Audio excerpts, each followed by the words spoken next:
कहानी की शुरुआत होती है चांद से, जहाँ पर एक पत्थर मौजूद है। इस पत्थर को पहली बार चांद पर पहुँचने वाले इंसानों ने लगाया था। इस पत्थर पर लिखा है कि हम धरती से आने वाले पहले इंसान हैं और हम पूरी मानव जाति की तरफ से ऐलान करते हैं कि हमें शांति चाहिए। तभी इस पत्थर के ऊपर से एक बहुत बड़ी परछाई गुजरी। ये एक स्पेसशिप है जो देखते ही देखते धरती की तरफ बढ़ने लगी। तभी धरती पर हम एक इंस्टीट्यूट को देखते हैं जिसका नाम है SETI। इनका काम था अंतरिक्ष से आने वाले सिग्नल्स पर नजर रखना। उन्हें एक बहुत ताकतवर सिग्नल मिला। तभी वहां मौजूद लड़के ने अपने सीनियर को बुलाया। शुरुआत में तो उन्हें लगा कि शायद रशिया का कोई जहाज होगा, लेकिन उनके रडार में ऐसा कुछ नहीं आया। तभी उनकी समझ में आया कि ये सिग्नल कहीं और से नहीं बल्कि चांद से आया है। ये खबर उन्होंने तुरंत मिलिट्री को दी और बताया कि ये चीज बहुत बड़ी है, लगभग 550 किलोमीटर में फैली हुई है। इसका वजन चांद के 1/4 हिस्से जितना बड़ा है। मिलिट्री ऑफिस ने कहा कि हो सकता है ये कोई एस्ट्रॉयड हो जो कि धरती के पास से गुजर रहा है। इस पर जूनियर ऑफिसर ने जवाब दिया कि अगर ये मीटियोराइड होता तो यूं बार बार रुकता ना,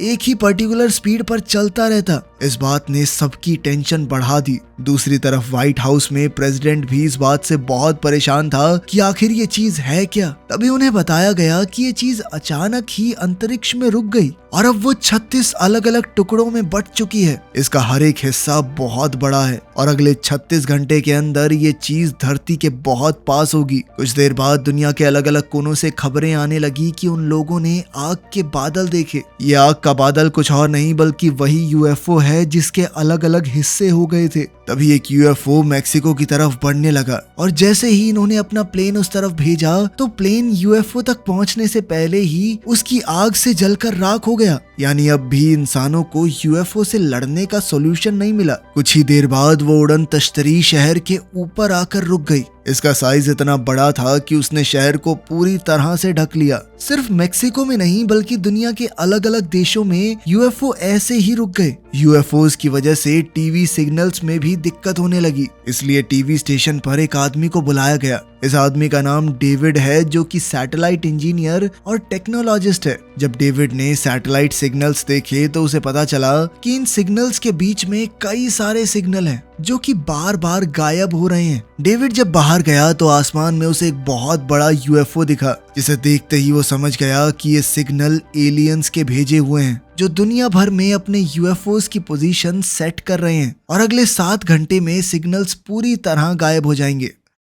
डेविड ने टीवी स्टेशन के ओनर को बताया कि ये बिल्कुल ही शतरंज के खेल जैसा है। आप पहले अपनी फौज को सेट करते हो और बाद में हमला। उसने कहा कि 7 घंटे बाद हमारी धरती पर हमला होगा और ये एलियन सब कुछ खत्म करने की कोशिश करेंगे। डेविड ने अपनी गर्लफ्रेंड को कॉल किया जो कि प्रेसिडेंट के साथ एज अ कम्युनिकेशन डायरेक्टर काम करती है। डेविड ने उसे एलियंस के बारे में सब कुछ बताया कि 7 घंटे बाद हमारे ऊपर हमला होगा, लेकिन उसने डेविड की बात नहीं सुनी और फोन काट दिया। डेविड को लगा कि ये बात मुझे प्रेसिडेंट तक किसी भी हाल में पहुंचानी होगी, इसीलिए वो प्रेसिडेंट से मिलने अपने डैड के साथ निकल पड़ा। व्हाइट हाउस पहुंचते ही उसने अपनी गर्लफ्रेंड को कॉल किया और वो डेविड को प्रेसिडेंट तक ले गई। डेविड प्रेसिडेंट को तब से जानता था जब वो प्रेसिडेंट नहीं थे और उस वक्त उनके बीच में झगड़ा भी हुआ था, इसीलिए वो दोनों एक दूसरे को पसंद नहीं करते थे। डेविड ने प्रेसिडेंट को समझाने की कोशिश की कि पृथ्वी गोल है, इसी वजह से एलियंस एक दूसरे को सिग्नल नहीं भेज पा रहे होंगे, इसीलिए वो हमारे सैटेलाइट्स का इस्तेमाल कर रहे हैं और कुछ देर बाद एलियंस धरती पर हमला कर देंगे। प्रेसिडेंट डेविड की बात सुनकर वहां से चले गए। तभी जो UFO व्हाइट हाउस के ऊपर था उस तक 2 हेलीकॉप्टर्स पहुंच गए ताकि एलियंस से संपर्क हो सके,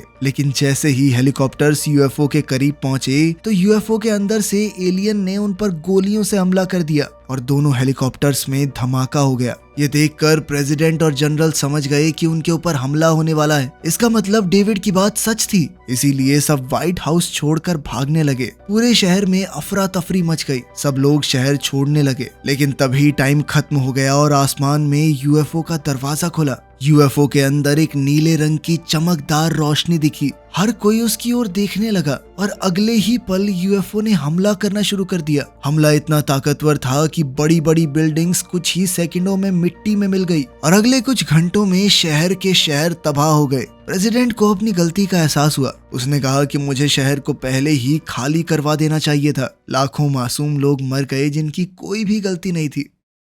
तभी एयरफोर्स ने एलियंस से बदला लेने का प्लान बनाया। इसके लिए कुछ फाइटर प्लेन्स ने यूएफओ के पास जाकर अपनी अपनी पोजीशन ली। एक फाइटर प्लेन में कैप्टन स्टीवन भी है, जिसका सपना था एक एस्ट्रोनॉट बनने का। सभी फाइटर प्लेन्स ने अपनी मिसाइल्स को उस यूएफओ के ऊपर दाग दिया, लेकिन सारी मिसाइल्स उस यूएफओ से टकराने से पहले ही डिफ्यूज हो गई, क्योंकि उस यूएफओ को एक अदृश्य दीवार ने बचा रखा था। यूएफओ के ऊपर मिसाइल से कई बार हमला किया गया, लेकिन कोई फायदा नहीं हुआ। अगले ही पल उस यूएफओ के अंदर से बहुत सारे छोटे छोटे ड्रोन्स निकले और उन ड्रोन्स ने प्लेन्स के ऊपर हमला करना शुरू कर दिया और लगभग सारे के सारे फाइटर प्लेन्स को खत्म कर दिया। लेकिन कैप्टन स्टीवन का प्लेन अभी भी सुरक्षित था। एक ड्रोन ने उसका पीछा करना शुरू कर दिया। तभी कैप्टन प्लेन को पहाड़ों के बीच में ले गए। अब यूएफओ स्टीवन के सामने है। इससे पहले कि यूएफओ स्टीवन के फाइटर प्लेन को खत्म करता, स्टीवन ने अपने प्लेन का पैराशूट खोल दिया, जिसमें उलझकर यूएफओ क्रैश हो गया। अब एलियंस की उड़न तश्तरी स्टीवन के सामने थी। स्टीवन ने पास जाकर देखा तो उसे यूएफओ के अंदर एक एलियन जख्मी हालत में मिला। स्टीवन ने एलियन को एक जोरदार मुक्का मारा और एलियन बेहोश हो गया।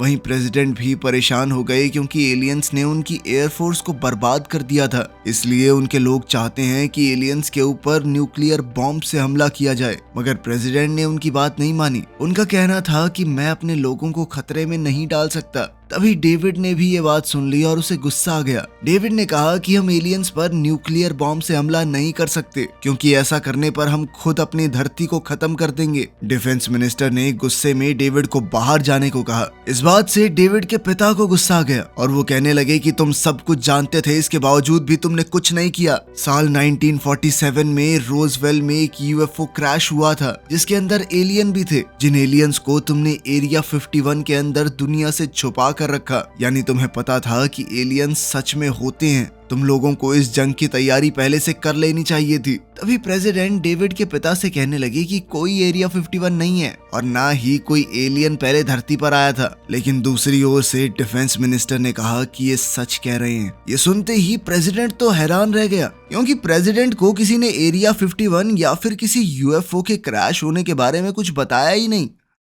एरिया 51 को दरअसल आर्मी कंट्रोल करती थी। खैर, उनकी इस बातचीत के बाद सभी लोग एरिया 51 पहुंचे, जहां धरती के नीचे एक बहुत ही बड़ी लैब थी। आज भी यहां वो यूएफओ मौजूद है। साइंटिस्ट ने प्रेसिडेंट को बताया कि हम पिछले कई सालों से इसे ठीक करने की कोशिश में लगे हुए हैं। हालांकि हम इसके बारे में काफी कुछ समझ गए, लेकिन इसे दोबारा से ठीक कर पाना हमारे बस की बात नहीं है। मगर पिछले 24 घंटे से जब से वो यूएफओज आए हैं, ये भी अपने आप एक्टिव होना शुरू हो गया। साइंटिस्ट ने बताया कि ये एलियन हमारी ही तरह वातावरण को महसूस कर सकते हैं। उन्हें ठंड, गर्मी, हर चीज महसूस होती है, इसीलिए वो धरती पर कब्जा करना चाहते हैं। फिर साइंटिस्टों ने उन 3 एलियंस के अवशेष दिखाए, जो साल 1947 में जब वो यूएफओ क्रैश हुआ तो मारे गए थे। साइंटिस्ट ने बताया कि ये एलियन देख सुन तो सकते हैं, मगर बोल नहीं पाते। हो सकता है ये अपनी बात एक दूसरे से ऐसे ही दिमाग में कह सकते हो। प्रेसिडेंट ने डेविड से कहा कि तुमने इनके सिग्नल्स को समझा था ना,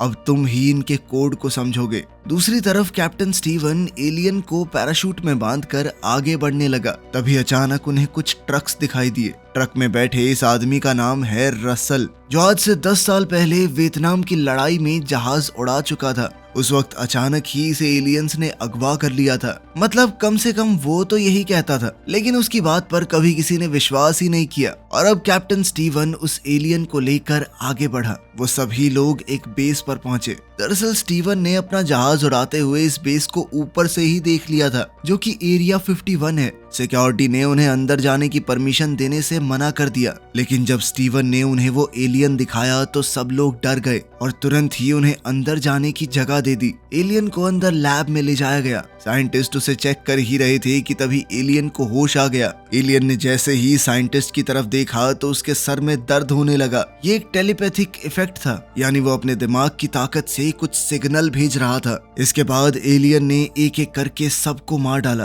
तभी प्रेसिडेंट भी अंदर आ गया और लैब के अंदर धुआं ही धुआं हो गया। तभी साइंटिस्ट की लाश एक शीशे की दीवार से चिपक गई और एलियन ने साइंटिस्ट का गला दबा दिया, जिसके बाद वो साइंटिस्ट के दिमाग को अपने वश में करके प्रेसिडेंट से बात करने लगा। मुझे जाने दो। प्रेसिडेंट ने कहा कि अगर हम आपस में सुलह कर लें तो एक दूसरे से काफी कुछ सीख सकेंगे और हम कोशिश करेंगे कि एक साथ मिलकर रह सकें। लेकिन एलियन ने साफ साफ मना कर दिया और कहने लगा, हम हर एक इंसान को जान से मार देंगे। जैसा दर्द साइंटिस्ट के सर में हुआ था वैसा ही दर्द प्रेसिडेंट के सर में भी होने लगा, क्योंकि अब प्रेसिडेंट टेलीपैथिकली एलियन से कनेक्टेड था। इस वजह से प्रेसिडेंट ने अपना आपा खो दिया। आखिरकार प्रेसिडेंट को बचाने का कोई और रास्ता था नहीं। उनके गार्ड्स ने एलियन को मार दिया। एलियन के मरते ही प्रेसिडेंट दोबारा से होश में आ गए। उस एलियन से कनेक्ट होने की वजह से प्रेसिडेंट समझ गया कि ये यहाँ पर क्यों आए हैं। प्रेसिडेंट ने अपने लोगों को बताया कि ये एलियंस बहुत ज्यादा संख्या में पूरे ब्रह्मांड में फैले हैं। ये एक प्लैनेट से दूसरे पर जाते हैं और इनका टारगेट है पूरे ब्रह्मांड पर कब्जा करना। जो भी प्लैनेट इनके बीच में आ जाए उस पर कब्जा कर लेते हैं ये। और अब बारी है हमारी धरती की।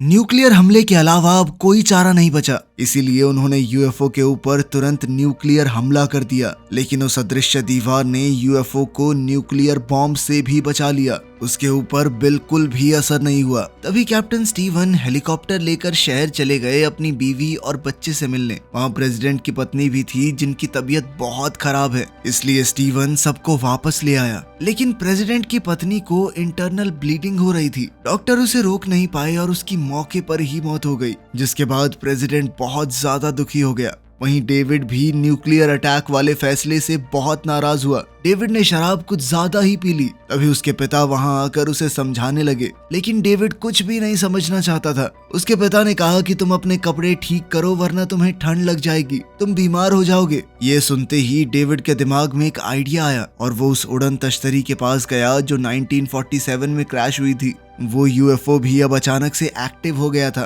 डेविड ने यूएफओ के अंदर एक कोल्ड ड्रिंक का कैन रख दिया और ऑफिसर से गोली चलाने को कहा। जब ऑफिसर ने गोली चलाई तो उस अदृश्य दीवार की वजह से गोली कैन को नहीं लगी। तभी डेविड ने कंप्यूटर में कुछ बटन्स दबाए और कहा कि अब गोली चलाओ, और जब दोबारा गोली चलाई गई तो सीधा कैन पर जाकर लगी। ये देखकर सब लोग खुश और हैरान हो गए। वो उससे पूछने लगे कि तुमने ये सब कैसे किया। डेविड ने कहा कि मैंने इन्हें जुकाम दिया है। मैंने कैन के साथ एक डिवाइस रखा था जिससे मैंने यूएफओ के अंदर एक वायरस पैदा किया और उसकी ढाल कमजोर हो गई। हम उनके यूएफओज के अंदर ऐसे डिवाइस डालेंगे जिससे हम उनके पूरे सिस्टम में वायरस भर देंगे और वायरस आने के बाद इनकी ये अदृश्य दीवार काम नहीं करेगी। लेकिन सबसे बड़ा चैलेंज तो यही था कि हम उनके यूएफओ के अंदर इस वायरस को आखिर डालेंगे कैसे। तब डेविड ने कहा कि हमारे पास जो यूएफओ है उसकी मदद से हम उनकी मदरशिप में जाएंगे और एक जबरदस्त धमाका करेंगे जिससे कुछ देर के लिए उनके सिस्टम में वायरस एक्टिवेट हो जाए। हमारे पास लगभग 1 मिनट होगा और 1 मिनट के लिए ढाल काम नहीं करेगी और उसी 1 मिनट में हमें उनके सारे स्पेसशिप्स को तबाह करना होगा। पर सवाल ये भी है कि यूएफओ कौन चलाएगा। अभी स्टीवन ने कहा कि जंग के दौरान मैंने उनके यूएफओ को बड़े ध्यान से देखा है, मैं इसे चला सकता हूँ। अब इस प्लान को अंजाम देने के लिए दुनिया में जितने भी देश हैं सभी को मोर्स कोड के जरिए बताया गया कि हम आज रात हमला करेंगे। 1 मिनट के लिए उनकी ढाल काम नहीं करेगी। दुनिया के सभी देश हमले के लिए तैयार हो गए। जिस यूएफओ को स्टीवन चलाने वाला था उसमें एक परमाणु मिसाइल फिट कर दी गई। उसे बताया गया कि ये मिसाइल टकराने से नहीं फटेगी बल्कि उसे 30 सेकंड का टाइम मिलेगा, उसके बाद फटेगी वो। तब तक तुम कुछ भी करके वहां से निकल जाना। पायलट्स की कमी होने की वजह से सरकार को लोगों के बीच में जाकर कहने लगा कि जिसे भी प्लेन उड़ाना आता है वो सामने आए। रसल, जिसे एलियंस ने अगवा किया था, वो वियतनाम की लड़ाई में पायलट था। उसने आगे आकर कहा कि मैं भी इन कुत्तों से बदला लेना चाहता हूँ। वो भी उनके साथ शामिल हो गया। प्रेसिडेंट ने तय किया कि वो भी एक फाइटर प्लेन उड़ाएगा क्योंकि पहले वो भी एक पायलट रह चुका था। अब स्टीवन और डेविड यूएफओ में बैठकर एलियंस की तरफ रवाना हो गए और उनकी मदरशिप के अंदर एंटर कर गए। यहाँ एलियंस की एक बहुत बड़ी फौज हमले को तैयार बैठी थी। अंदर घुसते ही उनका यूएफओ अपने आप कंट्रोल होने लगा और वहां जाकर फिट हो गया जहां सारे छोटे छोटे यूएफओ थे। डेविड ने वायरस अपलोड करना शुरू कर दिया और वायरस अपलोड होते ही उसने धरती पर इस बात की जानकारी दी। इसके बाद धरती पर जो यूएफओ था उस पर हमला कर दिया गया, मगर ढाल पर कोई फर्क नहीं पड़ा। ये देखकर सब उदास हो गए। तभी प्रेसिडेंट ने कहा कि एक कोशिश और करते हैं, और इस बार मिसाइल सीधा यूएफओ को जाकर लगी। इस बात से सभी लोग बेहद खुश हो गए और फिर एक के बाद एक मिसाइल यूएफओ पर दाग दी गई। तभी यूएफओ के अंदर से बहुत सारे छोटे छोटे ड्रोन्स निकले और उन्होंने धरती पर हमला करना शुरू कर दिया। तभी एयरफोर्स ने भी जवाबी हमला किया, लेकिन कोई फर्क नहीं पड़ा। अब प्रेसिडेंट के पास आखिरी मिसाइल बची थी और तभी यूएफओ का मेन डोर भी खुल गया। प्रेसिडेंट ने निशाना लगाया, मगर निशाना चूक गया। अब रसल के पास एक मिसाइल बची थी, लेकिन जब उसने मिसाइल छोड़ने की कोशिश की तो वो जाम हो गई। इसीलिए उसने अपना पूरा जहाज ही यूएफओ से टकरवा दिया, जिसके बाद एक बहुत बड़ा धमाका हुआ और यूएफओ जमीन पर आ गिरा। वहीं डेविड और स्टीवन अब इन एलियंस की मदरशिप के अंदर फंस गए थे। वो दोनों लाख कोशिशों के बाद भी उससे निकल नहीं पाते और दोनों ने फैसला किया कि वो परमाणु बम को एक्टिवेट करेंगे, फिर चाहे इसमें उनकी जान का बलिदान ही क्यों ना हो जाए। उन्होंने मिसाइल को लॉन्च कर दिया। जैसे ही वो मिसाइल कंट्रोल पैनल से टकराई तो उनकी स्पेसशिप डॉकिंग स्टेशन से आजाद हो गई। अब वो वहां से निकल सकते थे। अब उनके पास सिर्फ 30 सेकंड थे स्पेसशिप से बाहर निकलने के लिए, और तभी दरवाजे भी बंद होने लगे। लेकिन जैसे तैसे वो दोनों वहां से निकलने में कामयाब हो गए। उनके बाहर निकलते ही एक बहुत बड़ा न्यूक्लियर ब्लास्ट हुआ, जिसमें मदरशिप पूरी तरह से तबाह हो गया। पूरी दुनिया में जहां जहां भी स्पेसशिप थे, इंसानों ने सबको खत्म कर दिया और इसी तरह जंग में एलियंस की हार हुई और इंसानों की जीत। वीडियो पसंद आई तो लाइक कर देना, चैनल को सब्सक्राइब कर लेना। मिलते हैं अगली वीडियो में।